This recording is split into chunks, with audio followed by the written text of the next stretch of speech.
মোল্লা পীর হইলে বিপদ আছে। 5 ওয়াক্ত নামাজ ঠিক মতো, কিন্তু দায়মি সালাতের খবর নাই। ওয়াক্তি নামাজটা তো বললেন, দায়মিটা কে পড়ব? ওয়াক্তি নামাজের তো কোরআন মুসল্লি কয় নাই। কোরআনে ওয়াক্তি নামাজের মুসল্লি কয় নাই।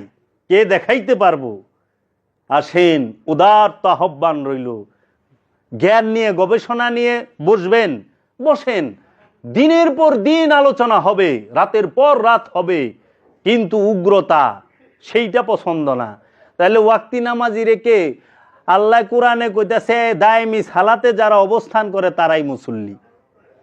আল্লাযিনা হুম আলা সালাতিহিম দায়মুনা, তাহারাই মুসল্লি যারা দায়মি সালাতে দণ্ডায়মান। তাহলে ওয়াক্তি সালাতিরে কে মুসল্লি কইল? মুসল্লিটা বানাইলো কারা? কোরআন কয় একটা সূরা মারিজের 23 নম্বর আয়াতে, জীবন ওয়াইব না, জীবন ওয়াইব না, কারণ বুকের পাটা থাকন লাগবো, জোর নাই তো, কুদবো কেমনে, জোর লাগবো না।